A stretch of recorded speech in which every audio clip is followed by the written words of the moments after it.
Hi, this is Paola Pristini. You're listening to Your Morning Coffee podcast with my friends Jay Gilbert and Mike Etchart. Weekly music news for the new music business. From Billboard, why are concert tickets so expensive? It depends on who you ask. From Media, how big can music merch get? Media's latest report charts the course, $16 billion by 2030. And from Billboard, why the major labels pivoted from investing in tech startups to old school music companies. Old school music companies, that's what the kids are saying these days. That's what they're calling it. I'll go with that. Well, we are glad you're here, so we're going to start the show right about now. Stand by for transmission. This is London calling. Wake up! The revolution is at hand! Your morning coffee is on the air. On the air. On the air. On the air. On the air. On the air. Standing by.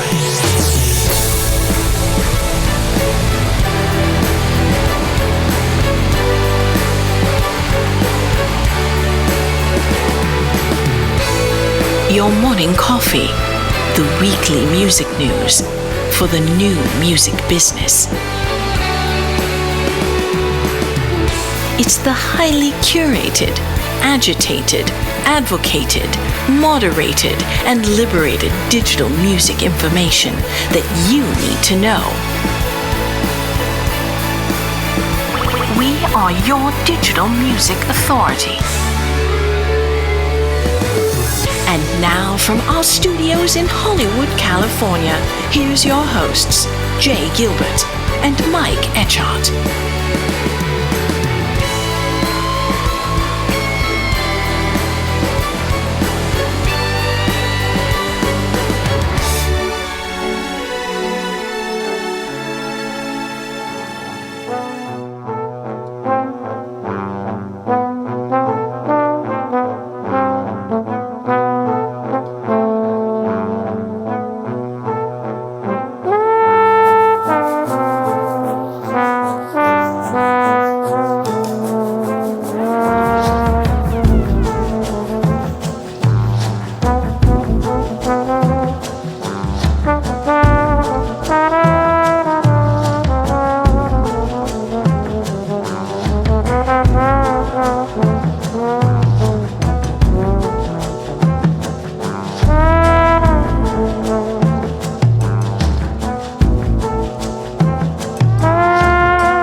Her album Rites and Rituals, that song Rites and Rituals from her album Ancient City, a non-visual film score with instrumental duo Nelson Patton on VIA, that's Vision into Art Records. Great stuff. Yeah, she's a force of nature. Paola is an accomplished musician and composer. Mike Branvold and I interviewed her for a special episode of the Music Biz Weekly podcast this last week. We learned so many things. There's so many similarities between classical and pop when it comes to writing, recording, and performing. More similarities than you would think. So, check that out wherever you get your podcasts, Music Biz Weekly. Before we get going here, Mike Branvold actually sent me this meme, and it was called Musicians 11 Hard Truths. And I thought we'd go through this because it's really good. And I wish I know who wrote it. I was Googling it and couldn't find it. But let's go through it. Musicians 11 Hard Truths. Right. So the first one is streaming is the best thing that ever happened to the music industry. You have more control than ever. Number 2, short form content isn't going anywhere. It's the number one discovery for music. Number 3 is the music industry is easier than it's ever been. Social media has opened up a global world. Easier than it's ever been. Number 4, you are a business. Whether you like it or not, without realizing this, you can just be a puppet. Number 5 is you are probably not shadow banned. Number 6, you are obsessed with numbers, but the wrong ones. We should be obsessed with how to look after real fans, not follower metrics. That's pretty accurate. Yeah, and number 7 is advertising works, but not the way you're doing it.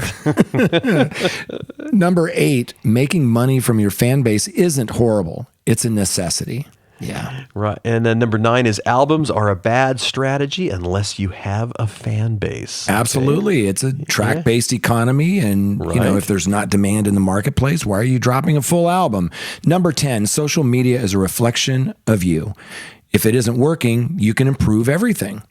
Okay, got it. And then 11 is you're not too good for covers, which I really like that one, actually. It's in all the bands that I played with over the years, when you start playing shows, obviously with original music, a cover song is kind of like a mint when you're performing, because it's a lot to ask of an audience to kind of get into your 10 songs, having never heard your 10 songs, but it kind of resets people's ears when they listen to covers. At least that's my take on it. But all of these also remind me that, my goodness, the expectation for musicians and bands is so great these days. It used to just be, and we've talked about this many times on the podcast, it used to just be write some good songs and play them well.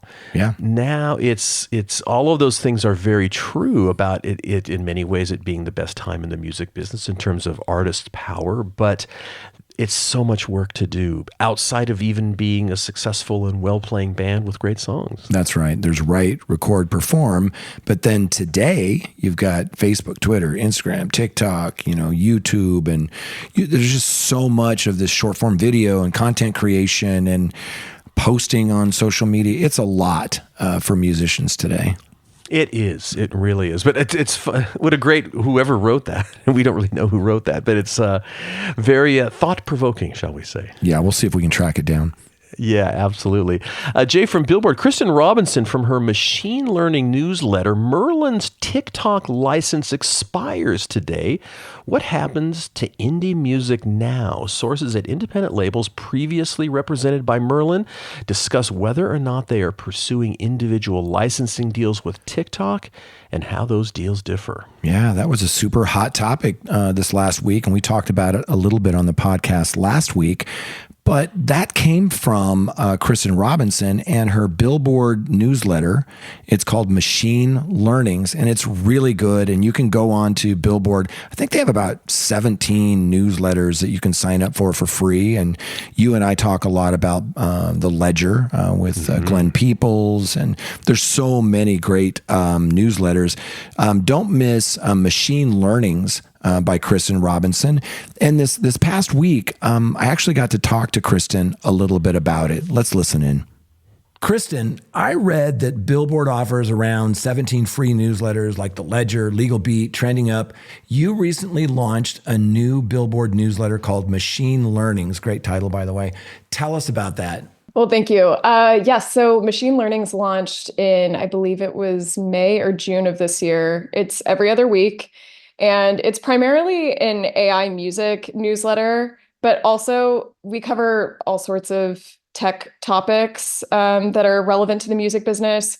So this past week, I wrote about the Merlin TikTok deal expiring. So if those aren't, some people aren't familiar, Merlin represents a ton, like thousands, tens of thousands of indie labels and distros, and does digital licenses for them. TikTok decided that they didn't want to work with Merlin anymore and that they wanted to pursue individual deals with the labels. So I spoke to a bunch of the labels about what TikTok was offering them. So that's one example, but there's been all sorts of things. I've talked about, using AI to translate songs into different languages. I've talked about BBL Drizzy and the rise of AI generated samples, all sorts of stuff. But yeah, it's the format is, it's every other week. It includes a brand new analysis of some of the stuff that's in the news, a roundup of music tech related news, and then my favorite part is the Billboard Time Machine portion. It's at the very end. And I started doing this where I basically pick a archival story from pretty much any point in time, doesn't matter when, in Billboard's past. And I, put a screenshot of that article, and then I explain why it's still relevant today or how it ties into what we're working on today. It's been really fun for me to do that because I joined the music business after college in 2020. So it's been a way for me to learn as I'm going forward. So pretty fun stuff. It's a great newsletter. And we like to say that the music industry has changed while we've been having this conversation. And I think machine learning sort of illustrates that. We've covered so much of your work, Kristin, on publishing technology, especially on the AI side. But you write about a lot of things. Tell us a little bit about your work at Billboard. Yeah, so I was hired by Billboard 3.5 years ago. And originally my title was music publishing reporter. And a lot of my friends were like, why publishing? And I always thought that starting with the hardest thing first was a great way to prove myself in the newsroom. So I've been very lucky. I was mentored by, a lot of great other writers at Billboard. And so for the first couple of years, I was really focused on learning the publishing beat inside and out, whether it's catalog deals, songwriters issues, A&R, whatever. Copyright royalty board was a big thing, a big learning curve as well. Starting in late 2022, I wrote my first story about AI, which was really a songwriter article to me. So I think a lot of people have asked me why I cover AI and publishing, but I really think those two things are super intertwined because I think that the rise of these generative AI tools is really going to change the way that songwriters and producers work. It has a lot of rights implications. So ever since then, AI has been a huge focus for me. And I would say now, to describe my beat in a phrase would be the intersection of music rights and technology. Great place to be. Where can our listeners sign up for Machine Learnings and all these other great newsletters from Billboard? Yeah, so you can sign up for Machine Learnings by what I would do is I would just Google newsletters, sign up Billboard, and it will be the first thing that pops up. I wish we had a catchy little URL to plug here, but we're still working on that. But yeah, all the newsletters are free to sign up. And it's a really good way to just focus in on certain topics of the music business that you're particularly interested in. So highly encourage. Excellent. Yeah. All right. Keep up the great work, Kristin. Thank you. Thank you. Oh, this stuff is so interesting and so top of, in terms of what's going on right now. So important to follow and to kind of get your head around. Yeah, Wonderful. Great stuff. Yeah, absolutely. Another great piece in Billboard from Steve Knopper, how Megadeth pioneered the first artist website, believe it or not, 30 years ago this month. A virtual city, a web store, a digital newspaper.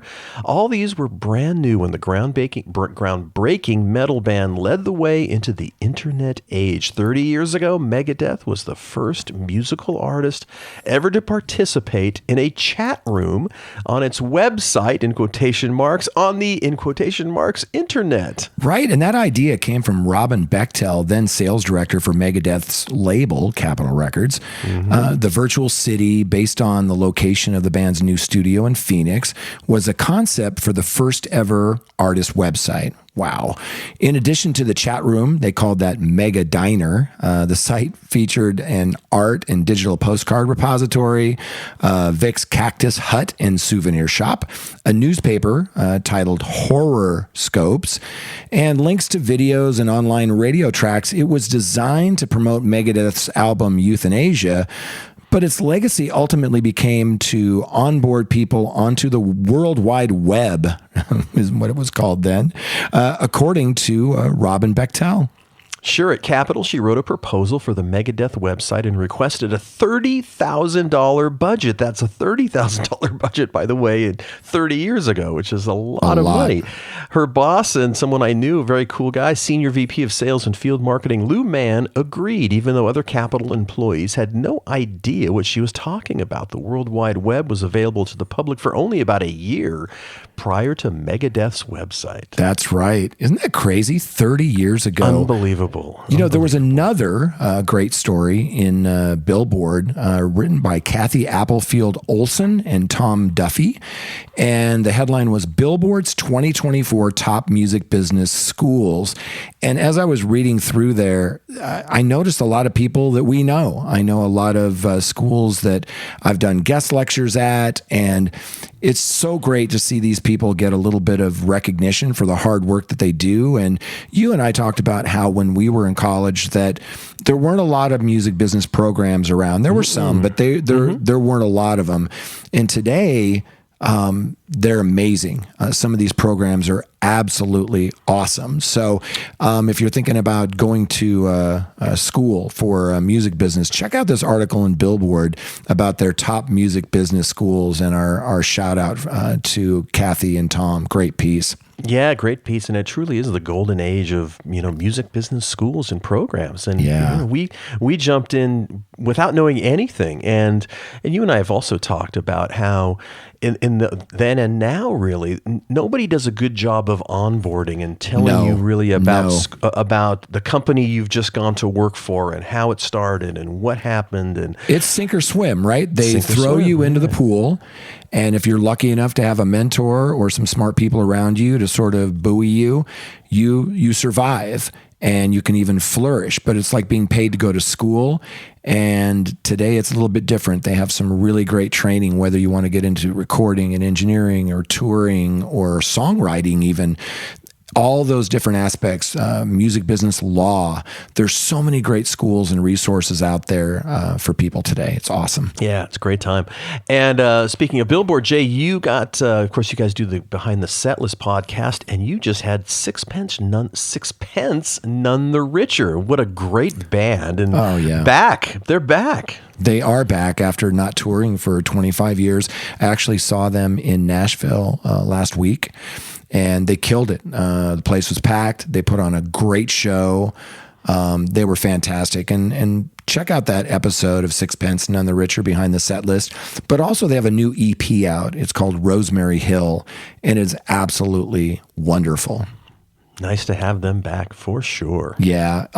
Before we jump into our stories, I just wanted to mention there were a couple of stories about layoffs again. And you and I have talked about, Warner Music Group layoffs and Spotify layoffs and just all sorts of layoffs over the last few weeks. It's just been depressing.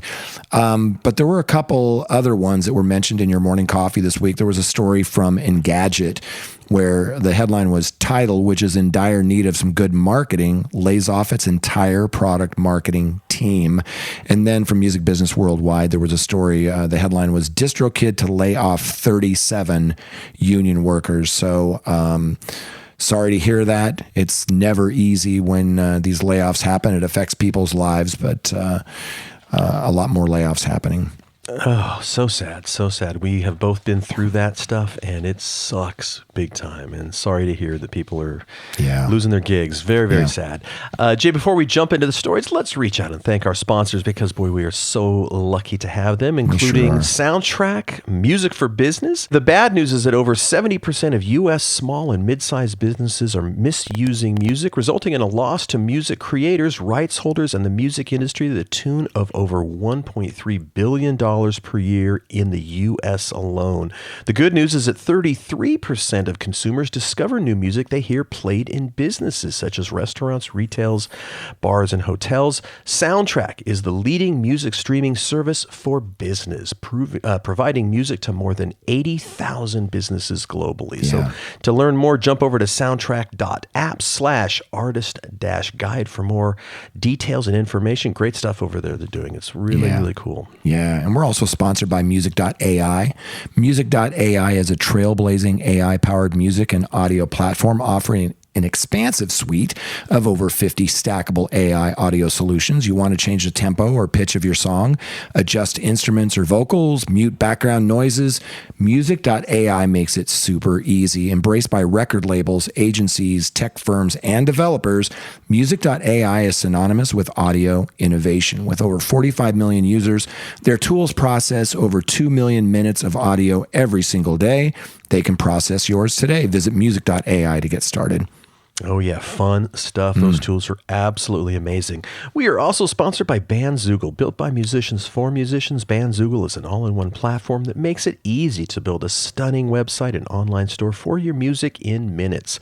All the features you need are already built in, including dozens of fully customizable templates, tools to sell your music and merch commission-free crowdfunding and fan subscription features, mailing list tools to grow your fan list, integrations with Bandcamp, SoundCloud, YouTube, Bands in Town, and more, so you can easily add content from your other online profiles, live support from their musician-friendly team 7 days a week. Website plans start at just $8.29 a month, which includes hosting and your own free custom domain name. Your Morning Coffee podcast listeners can go over to bandzoogle.com to try it free for 30 days and use the promo code MORNINGCOFFEE, that's all one word, to get 15% off the first year of any subscription. That's bandzoogle.com, promo code MORNINGCOFFEE. Yeah, we're also sponsored by Hypebot. Since 2004, Hypebot has chronicled the new music industry and the trends and technologies that are changing how music is discovered, consumed, marketed, and monetized. It's edited every day by founder Bruce Houghton with help from Alana Bonilla. Hypebot and sister blog Music Think Tank are published by live music discovery and marketing platform Bands in Town. Indeed, Bands in Town. Over 90 million live music fans trust Bands in Town to get personalized concert alerts, recommendations, and messages from their favorite artists. It's the #1 artist service platform connecting over 590,000 artists with their super fans. Managers, labels, agencies, and artists access their own dashboard to manage and promote their tour dates across all platforms. Yeah, good stuff. Indeed. And by the way, every week I get to hang out with my good friend of more than 25 years, Jay Gilbert. He's a music industry consultant. He's the curator of the weekly Your Morning Coffee newsletter and a former executive with Universal Music, Sony Music, and Warner Music Groups. Yes, sir. And color me thankful because I get to do this podcast every week with longtime host of Sound and Vision Radio, Mike Etchart, formerly of SST Records, Warner Music, Capital EMI, and Universal Music Group. There you go. The very definition of a sketchy employment history. That would be me. Checkered past, indeed. Let's jump into the stories from Billboard. Dave Brooks over there. Why are concert tickets so expensive? Well, it depends on whom you ask. Prices are increasing almost 10% a year, double the pre-pandemic rate. Right. He goes on to say that there's no disputing that concert tickets are more expensive than ever, with prices rising faster in the last 3 years than any previous period. Most of the major players in the concert business have recognized the rapid double-digit increase since the end of the pandemic, but few agree on what's causing prices to spike or whether the increase represents a real problem. Right. So Jed Weitzman, a ticket pricing expert who specializes in the concert business, said it's like going to Disneyland on a really packed day and wondering how can so many people afford to be here right now. Part of you wonders how a family of 4 can afford to be there, and yet clearly there's no shortage of people willing to pay to get in. I've actually said those exact same words. This year, the median ticket price to see one of the top 40 highest grossing tours of 2024, playing arenas and stadiums, that'll cost fans $151 according to data compiled by Billboard's Box Score. 3 years from now, in 2027, the average cost of such a tour ticket is on track to hit $200 due to steady year-over-year increases to see, top in-demand, top-tier artists like U2, The Weeknd, Sabrina Carpenter, and Billy Joel.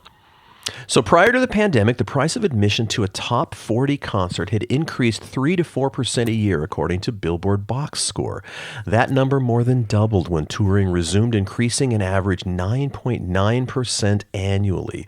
A recent study from Torsten Slok, chief economist at Apollo Global Management, concluded that tickets were increasing at about 11% a year. Yeah, but the reason for the price increase is less straightforward. Live Nation, the world's largest concert promoter, attributes the escalation largely to inflationary costs of global business in 2024. It also contends that tickets to see superstar talent, whether it's Oasis, Beyonce, Bruce Springsteen, they have long been underpriced by image-conscious artists who don't want their fans to accuse them of price gouging. Right. So the problem with this argument, say officials with the U.S. Department of Justice who have filed a historic antitrust lawsuit against Live Nation, is that it ignores the structural advantages the mega promoter enjoys against nearly all of its competitors. Prices are rising, the government claims, because Live Nation can outbid its rivals by overpaying for touring talent and making up its losses in the concert promotion sector through its affiliated businesses, venue ownership, Ticketmaster, and sponsorships. The government argues that by overpaying for talent, Live Nation is also passing on these increased costs to consumers through higher ticket prices. The problem with this theory is many concert experts argue is that it oversimplifies the economics of touring and lets the government off the hook for its failure to enforce the Better Online Ticket Sales Act, which we've talked about, which was signed into law in 2016 to thwart mass ticket buying by scalpers using bots. That failure to rein in the illegal use of software and hacking tools, which led to a huge markups on the secondary market, these experts contend has created a pricing crisis that has made accessing tickets to popular tours at face value practically impossible. In a piece on StubHub's postponed initial public offering earlier this year, longtime music analyst and our friend Chris Castle alleged that the wholesale use of bots to acquire and sell concert tickets is not a theoretical antitrust case, but one dealing with real-time massive consumer fraud that's perpetrated and funded by the public financial markets. Yes, sir. And WME agent Kirk Summer, whose artist clients include Benson Boone, The Killers, Adele, and Hozier, he says he's cognizant of what other artists are charging for tickets, but fans tend to evaluate concerts on a case-by-case basis and are less concerned about pricing trends. He says, I'm never focused on creating one price for a tour that is going to satisfy an artist's fans.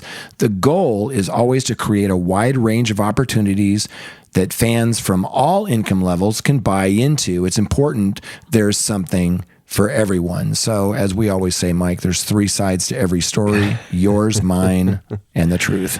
That's right. You know, I don't remember much from college, but one of the things that I do remember in my economics classes is the phrase, prices are sticky downward, meaning that, you know, prices jump up very quickly, like at post-pandemic, but it's very difficult for prices to come down. They don't come down nearly as fast as as quickly as they go up. And I still see that. And you know, we as consumers tend to get used to, we complain initially, and it's very similar to gas prices here in Southern California, which are usually the most expensive in the country. And, you know, we were up there around $5 a gallon for gas. The supply has come down a lot, but those prices are just sticky going back down. It takes a long time to get back to those pre-level prices. That is a good point. And the last thing I'll say about this is that I was reading Bob Lefsetz's newsletter this last week, and he was talking about a lot of things, but one of them was ticket pricing and how people complain about ticket pricing, yet the shows are selling out, and they never complain after the show when they saw Pink or Bruce Springsteen or whoever, Taylor Swift. They don't complain after like, that wasn't worth the money I spent. It's, you know, it's supply and demand, and people will pay those prices, and they love these shows. You know, Jay, I was just at the forum last week, I guess it was, for the next to last show in the States anyway of Jeff Lynne's ELO. Yeah. And I was looking at the production and, you know, easily 13 people in the band and wonderful lasers and the huge kind of spaceship thing behind the stage. And you know, that stuff comes at a cost. Yeah. And boy, the production values that we now come to expect at a concert are just dramatically different than you know, prices back in the last century. So I get it, but I also get that prices are sticky downward. So that's the bottom line. Exactly. So. Our next story is from MIDI and our good friend Tatiana Cirasano. How big can music merch get? MIDI's latest report charts the course to $16 billion by 2030. Over the weekend, Billie Eilish launched a pop-up merchandise shop in Soho in New York where fans could choose from items like a $20 pair of shoelaces, a $30 belt, a $30 necktie, and a $60 necklace. Partnered with American Express, the experience, which previously opened in Tokyo, also included a photo booth, hangout area, and larger-than-life statue of Eilish's Blosh mascot. Blohish mascot. I'm going to say that word. Yeah, she goes on to say in this report that, in the last decade, the merchandise market has evolved far beyond the typical fare of cheap t-shirts and hats. Pop-up experiences and bespoke items like Eilish's, they become normal parts of superstar album rollouts. Last year, Taylor Swift's Eras Tour merchandise made the news as often as the concerts did. As streaming matures, labels are turning attention to monetizing fandom, with merch an obvious place to start. But with the superfans a niche group to begin with, the question is how much bigger the merch market can realistically grow and where the untapped potential lies. So all of this is the subject of MIDI's latest report, Music Merchandise Demand, Who, What, and Where, including digital merchandise like in-game items, physical merchandise like shirts and hats, and physical music like vinyl, CDs, and cassettes. The global merchandise market will rise to become a $16.3 billion industry by 2030. But as the market matures, annual revenue growth will fall to 1.6%. The report explores key dynamics underpinning the future of merch. Right. And then Tatiana gets into the vinyl revival. She says it may be slow, but the underlying drivers will remain. Despite the unexpected revival of vinyl as a fandom item, rather than a consumption one, physical music revenues will hit a peak in 2026. Among the reasons, consumption-driven physical music purchasing is in decline as global regions shift to streaming, like Japan, where CDs remain a popular consumption format today. Japan is the number one physical market. The growth of fandom-driven purchases is not enough to offset the ongoing decline of those which are consumption-driven. Right. So nevertheless, vinyl is experiencing a revival for a reason. Consumers crave a tangible connection to the music and artists they love. Many are purchasing records to display in their homes or cherish as keepsakes without ever planning to listen to them. Some of the energy that is currently spent figuring out how to improve vinyl audio quality and ease the expensive, time-consuming production process might be better spent developing higher margin products that fill the same needs for fans. Look out for an upcoming blog post exploring this deeper.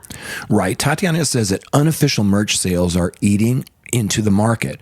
Alarmingly, roughly a quarter of merch purchasing behaviors are detached from the music industry. That's because they come from unofficial vendors like fan-made merchandise and Etsy pages or the secondhand market. There is a growing opportunity for artists to collaborate with fan merchandise creators, yet unlicensed sellers whom rights holders have usually either taken legal action against or chosen to turn a blind eye to. But fan-made merchandise is just one reflection of a wider shift towards merch that has utility and or interactivity.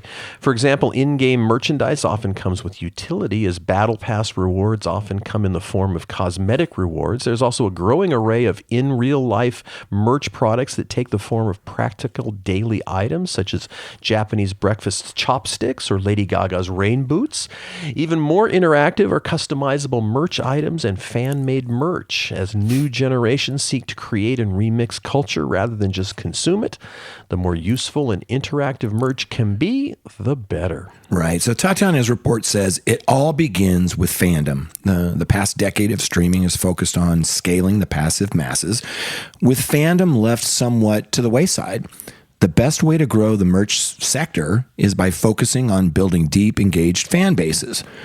The type to buy merchandise in the first place. However, there must be balance. Fans' willingness to spend should not be taken for granted, as when they feel taken advantage of, the backlash can be swift, pun intended. With the current emphasis on monetizing fandom, labels are in danger of over-harvesting fandom, stripping this resource to the point where there's less of it to regenerate in the future. So perhaps too many $20 pairs of shoelaces could see fandom come undone. See what she did there? Do not forget that the entire merch business rests on fandom, so it should be nurtured, not harvested.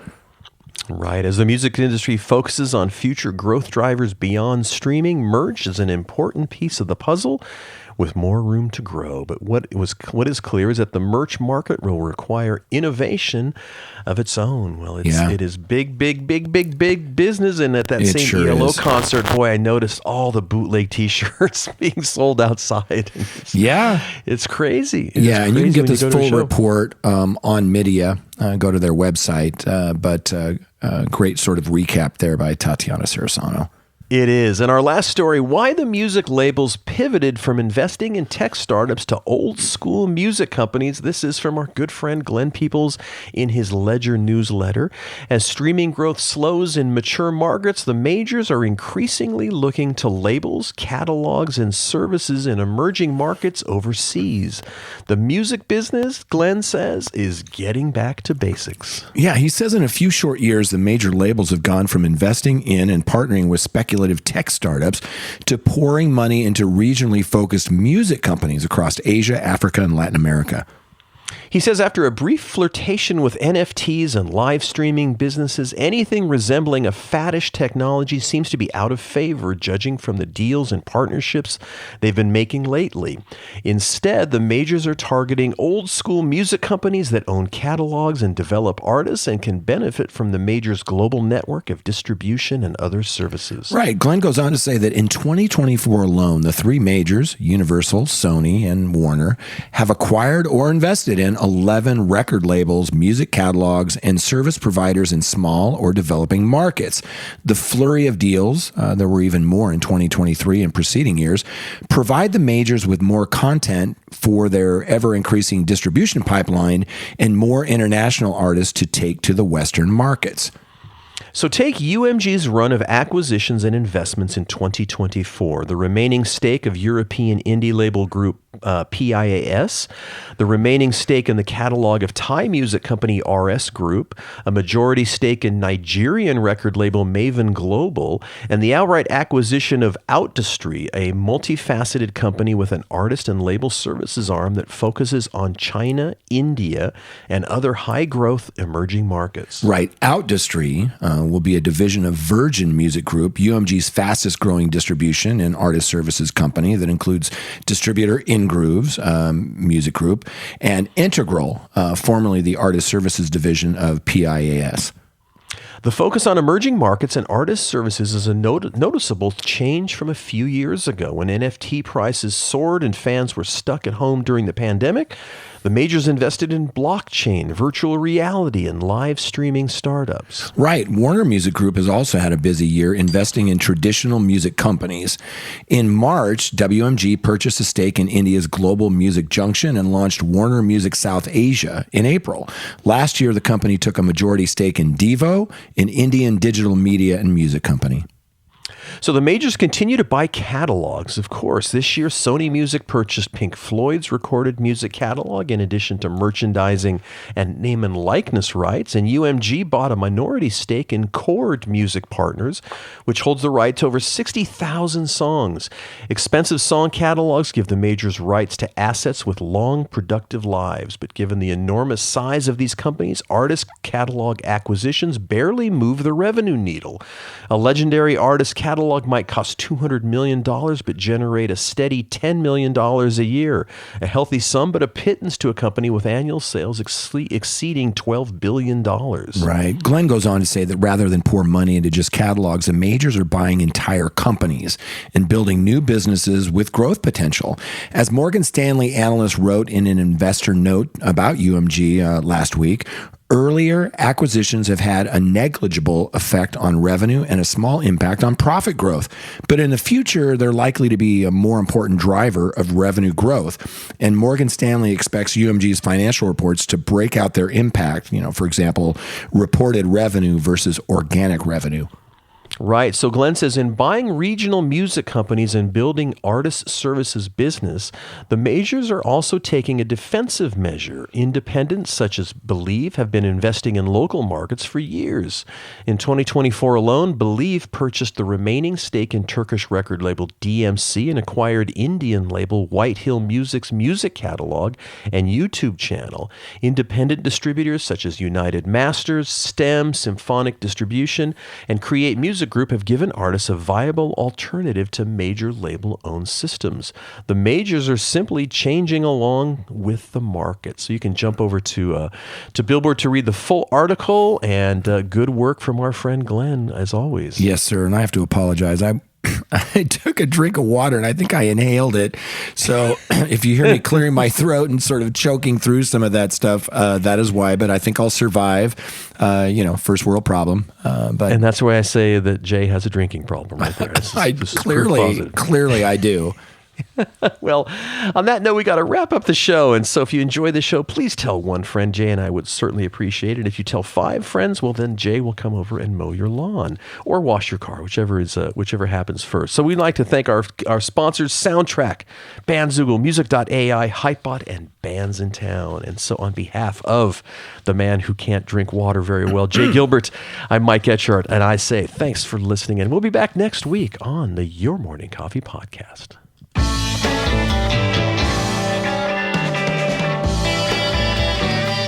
You've been listening to Your Morning Coffee, the weekly music news program for the new music business. Join Jay Gilbert and Mike Etchart next time for the digital music news you need to know.